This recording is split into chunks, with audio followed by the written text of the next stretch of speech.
Hello, good morning. This is Teacher Select Academy. I am Mohammad Owais. Today we will discuss English pedagogy. आज हम लोग English pedagogy के बारे में बात करेंगे और जिनका हिंदी पेडागोगी है वो मैं इसे हिंदी में भी समझाने की कोशिश करूँगा ताकि इंग्लिश पेडागोगी और हिंदी पेडागोगी दोनों को साथ में लेकर चला जाए। तो जो मेरा टॉपिक है वो लैंग्वेज एंड एक्विजिशन। तो फर्स्ट ऑफ ऑल हम लोग ये देखेंगे कि लैंग्वेज क्या होता है। The language is a medium through which one can express one's ideas, thoughts, feelings and message.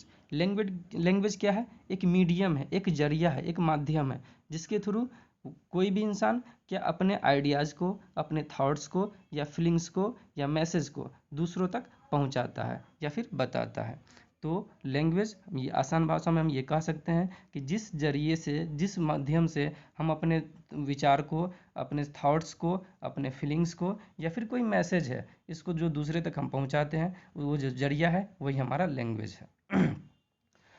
Next topic को समझेंगे कि पॉइंट्स जो है इसमें लैंग्वेज का क्या कि every language choose some symbols from the alphabet of the language and joins in different combination to form meaningful words. सभी लैंग्वेज का क्या है, कुछ सिम्बॉल्स होता है या फिर जो है ना किस किस रूप में, अल्फ़ाबेट के रूप में, और उस अल्फ़ाबेट का कम्बिनेशन जो है ना डिफरेंट तरीके से उसका कम्बिनेशन जो होता है वो क्या एक मीनिंगफुल वर्ड्स को बनाने में मदद करती है। जैसे इंग्लिश का जो है ना सिम्बॉल्स के रूप में जो अल्फ़ाबेट है वो अलग होगा, हिंदी के जो सिम्बॉल्स के रूप में जो अल्फ़ाबेट है वो अलग होगा, या फिर दूसरे लैंग्वेज को जो सिम्बॉल्स हैं वो अलग होंगे।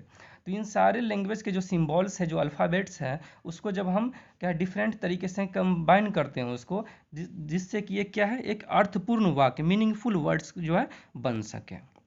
अब ये देखते हैं कि जो ना लैंग्वेज जो है ना दो तरीक़ों से सीखा जा सकता है कि language can be acquired in two ways. किसी भी भाषा को सीखने के लिए दो तरीका है, पहला लैंग्वेज एक्विजिशन एंड दूसरा लैंग्वेज लर्निंग। चलिए हम लोग समझेंगे कि लैंग्वेज एक्विजिशन क्या होता है। Language acquisition refers to the ways children learn their native language mother tongue. Language acquisition क्या है कि इसके जरिए बच्चा क्या अपने मातृभाषा को सीखता है, मदर टंग को सीखता है। They observe other using different words and they get a sentence of how to use that words. कोई भी बच्चा क्या है कि उस चीज़ों को जो उससे बड़े हैं या फिर जो उसके सामने जो ही बोल रहे हैं उसको ऑब्जर्व करता है, उसको वो देखता है और देन आफ्टर उसी सेंटेंस को ये जो ना दोहराने की कोशिश करता है, इमिटेट करने की कोशिश करता है कि वो सामने वाला क्या बोल रहा है। तो ये लैंग्वेज एक्विजिशन है। इसमें क्या है कि किसी भी तरह की प्रॉपर ट्रेनिंग की ज़रूरत नहीं होती है, प्रॉपर इफ़ोर्ट की ज़रूरत नहीं होती है, बल्कि ये नेचुरल प्रोसेस में इसे कोई भी बच्चा सीख सकता है। लैंग्वेज एक्विजिशन से रिलेटेड जो कुछ पॉइंट्स है, जो एग्जाम पॉइंट्स ऑफ व्यू है, जो इसमें हमको याद करने की ज़रूरत है, वो पहला जो पॉइंट्स है इसमें कि it is a natural process. क्या है, ये एक नेचुरल प्रोसेस होता है। नेचुरल प्रोसेस कहने का ये मतलब कि बिना किसी इफ़ोर्ट के वो सीखेगा। इसके लिए एक प्रॉपर इफ़ोर्ट की ज़रूरत नहीं होती है, क्लासरूम की ज़रूरत नहीं होती है, उसको ग्रामर जो ना पढ़ाने की ज़रूरत उसमें नहीं होती है, बल्कि नेचुरली वो सीखेगा। नेचुरल प्रोसेस है ये। फिर जो दूसरा है does not use grammatical rules, इसमें किसी भी तरह के ग्रामर के रूल को पढ़ाने की ज़रूरत नहीं होती है। नेक्स्ट पॉइंट है फोकस ऑन प्रैक्टिकल नॉलेज। ये क्या है कि प्रैक्टिकल नॉलेज पे फोकस करता है। नेक्स्ट इनफॉर्मल सिचुएशन, या फॉर्मल सिचुएशन नहीं होकर के इनफॉर्मल सिचुएशन होता है कि उसके लिए एक प्रॉपर क्लासरूम की ज़रूरत नहीं होगी, प्रॉपर टीचर की ज़रूरत नहीं होगी, प्रॉपर जो है उसका जो साइंटिफिक जो तरीका है उसकी ज़रूरत नहीं होगी, बल्कि ये नेचुरल प्रोसेस होगा ये। और main requirement is a communication environment, और इसके लिए जो सबसे ज़रूरी चीज़ है कि एक क्या है कम्युनिकेशन इन्वायरमेंट हो जहाँ लोग एक दूसरे से बात करें और उस चीज़ों को वो सुन सके। जिस भी लैंग्वेज में वो बातचीत कर रहे हैं तो उस लैंग्वेज को वो सुनता है, समझता है और फिर उसी को सीखने की कोशिश करता है। फिर सब कॉन्शियस प्रोसेस ऑफ लर्निंग, और ये जो है कॉन्शियस प्रोसेस नहीं होकर के सब कॉन्शियस प्रोसेस ऑफ लर्निंग है। आई होप कि जो एक लैंग्वेज एक्विजिशन है उसके जो मेन पॉइंट्स हैं आप लोग समझ में आ गया हो। नेक्स्ट जो आता है लैंग्वेज एक्वायर के जो दूसरे तरीका है जिससे हम लैंग्वेज को सीखते हैं वो है लैंग्वेज लर्निंग। तो लैंग्वेज लर्निंग क्या है इसको हम समझेंगे। On the other hand language learning is a process in which learner learned the rules of grammar and vocabulary. जी, जैसा कि मैंने पहले भी बताया कि लैंग्वेज लर्निंग जो है क्या है कि किसी भी लैंग्वेज के जो प्रोसेस है, जो लर्निंग सीखने का जो प्रोसेस है, उसमें क्या है कि उस जो ना पार्टिकुलर जो ना लैंग्वेज के ग्रामर को, वोकेबलरी को और जो उसके रूल्स हैं उसको समझने की कोशिश किया जाता है। This with this process we learn second language, और यह जो तरीका है इससे हम क्या है अपने जो ना सेकेंड लैंग्वेज को सीखते हैं, न कि मातृभाषा को सीखते हैं। सेकेंड लैंग्वेज को सीखने के लिए मुझे लैंग्वेज लर्निंग की ज़रूरत होगी, लेकिन जब हम मदर टंग को सीखेंगे तो वो लैंग्वेज एक्विजिशन होगा, वो एक नेचुरल प्रोसेस है। लेकिन इसमें क्या है, एक प्रोसेस जो है ना, इस प्रोसेस से हम सेकेंड लैंग्वेज सीखेंगे, और इसमें क्या है कि मुझे एक कॉन्शियस इफर्ट की ज़रूरत होगी। When a language is learned in a systematic way, it is known as learning। जी, जब किसी भी लैंग्वेज को सीखने के लिए एक सिस्टेमेटिक जो ना प्रोसेस से जब हम गुजरते हैं, एक सिस्टेमेटिक तरीके से जब हम किसी चीज़ों को सीखते हैं, तो हमारा क्या कहलाता है, लैंग्वेज लर्निंग से जाना जाएगा। Learning is a meaningful and purposeful purpose. Learning जो होगी हमारी वो क्या है, मीनिंगफुल भी होगी और किसी मकसद के तहत जो ना वो जो प्रोसेस होता है वो होगा, क्योंकि लर्निंग का जो है एक अर्थपूर्ण जो ना अर्थ होगा कि लर्निंग सीख रहे हैं तो क्या सीखा जाए, और किसी भी चीज़ों को हम सीख रहे हैं तो उसका प्रोसेस, ये पर्पस क्या है, किस मकसद से हम जो ना सीख रहे हैं किसी भी लैंग्वेज को। नेक्स्ट जो पॉइंट है इसमें कि learning is a conscious process. बिल्कुल, ये सब कॉन्शियस नहीं है, बल्कि एक कॉन्शियस एक्टिवली इसमें जो ना पार्टिसिपेट करेंगे तभी हम लैंग्वेज को सीख सकते हैं, तभी हम जो ना लर्निंग जो है ना कर सकते हैं। अगर हम जो है ना कॉन्शियस नहीं रहेंगे, एक्टिव नहीं रहेंगे, तो हमारी लर्निंग बेहतर तरीके से नहीं होगी। फिर कहते हैं लर्निंग नीड्स स्पेशल एफर्ट। बिल्कुल, इसमें क्या है कि एक स्पेशल एफर्ट की ज़रूरत होगी, आपको प्रयास की ज़रूरत होती है लर्निंग में। और learning is essentially habit forming process. और जो लर्निंग है वो क्या है कि एक हैबिट फॉर्मिंग प्रोसेस है जो आपके आदतों को बनाता है। लर्निंग से आपके जो ना आदत जो ना बनाए जाते हैं। नेक्स्ट कि a process during which we acquire new habits. और जो एक ऐसा प्रोसेस है जिसके जरिए हम किसी भी एक नए हैबिट्स को, आदत को एक्वायर करते हैं, अर्जित करते हैं। और इसमें जो सीटेट में जो प्रीवियस ईयर में जो मैं देखा हूँ कि जिस तरह से क्वेश्चन आया तो ये है कि learning without interest is known as rote learning. क्या है कि लर्निंग जो बिना किसी जो है ना इंटरेस्ट को जो सीखा जाता है वो क्या कहलाता है, रोट लर्निंग। अब हम देखते हैं कि लैंग्वेज लर्निंग से रिलेटेड जो जो मेन पॉइंट्स है, जो एग्जाम पॉइंट्स अभी से इम्पोर्टेंट है, उसके बारे में देखते हैं। तो लर्निंग के जो मेन पॉइंट्स है इस तरह है, use of grammatical rules and vocabulary, many people successfully learn a second language but not everybody. जी, यहाँ पर जो गौर करने की बात है कि many people and not everybody, use of grammatical rules and vocabulary में many people successfully learn a second language but not everybody.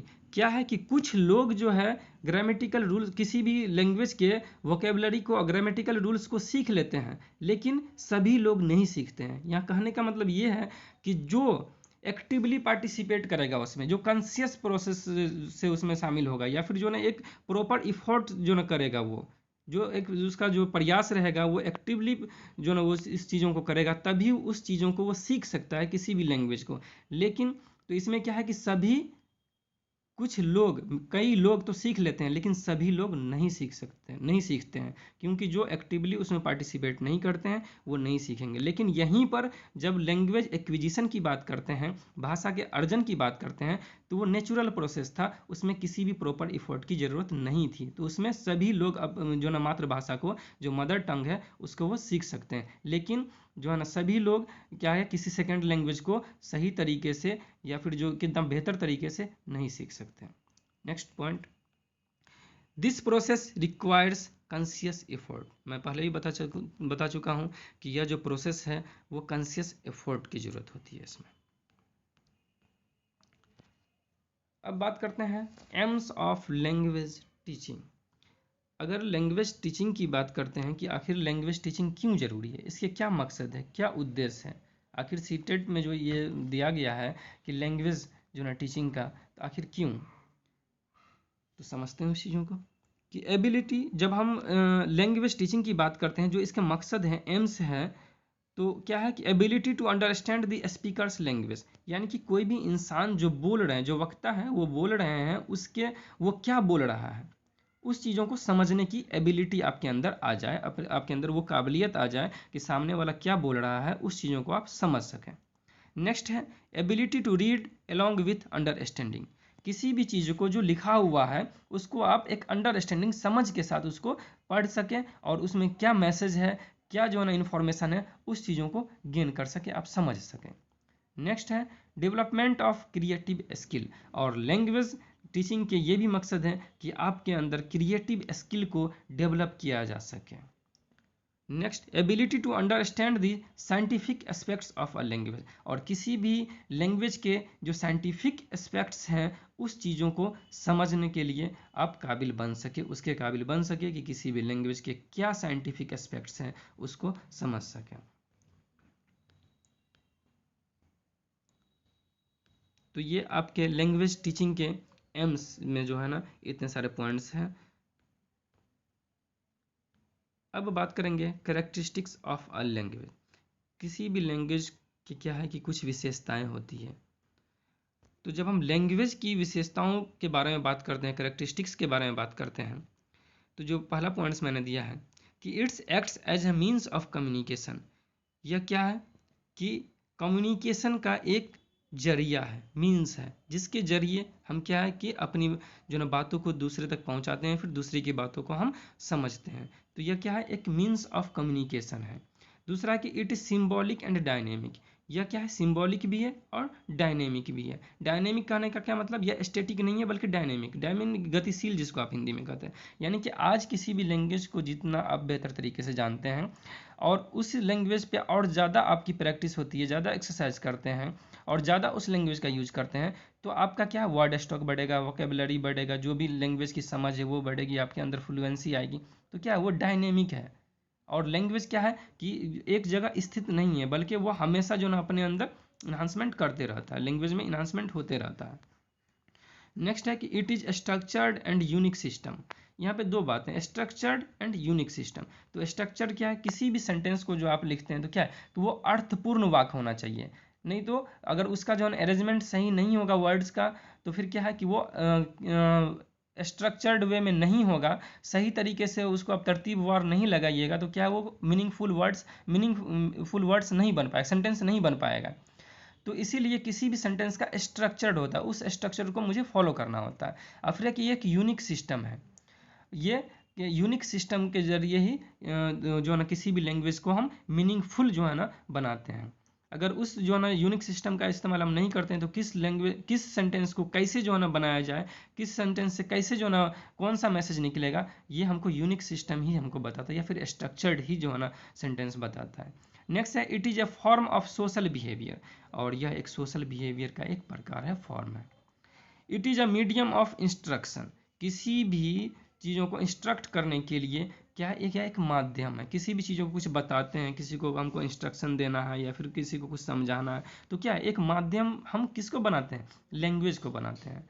Next है it is a carrier of civilisation and culture, बहुत इंपॉर्टेंट पॉइंट है कि जो सभ्यता है या जो संस्कृति है उसका वाहक होता है लैंग्वेज। कैसे कि बहुत पहले जो भी घटनाएं घट चुकी है या जो भी फिनोमेना है या जो भी सिविलाइजेशन है या जो भी हमारे सामने आज ये कल्चर है हम लोग जिसको फॉलो करते हैं, तो मेरे सामने आज इस फॉर्म में कैसे आया, जब मैं उस वक्त मौजूद नहीं था, तो ये हमारे सामने जो कल्चर है जिसको हम एडॉप्ट किए हुए हैं वो आखिर हम उसकी जानकारी कैसे मुझे मिली, तो एक लैंग्वेज के माध्यम से। उस वक्त में जो भी लैंग्वेज चल रहा था वो क्या है कि उस लैंग्वेज को हम आज उसका स्टडी करके उस सिविलाइजेशन को समझने की कोशिश करते हैं, वो उस कल्चर को समझने की कोशिश करते हैं और फिर उसी कल्चर को हम एडॉप्ट किए हुए हैं।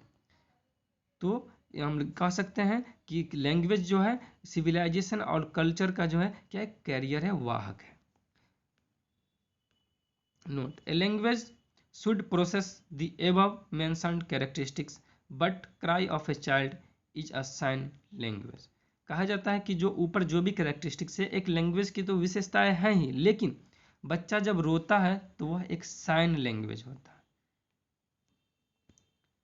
आई होप कि आपको language learning and language acquisition समझ में आ गया होगा। All the best.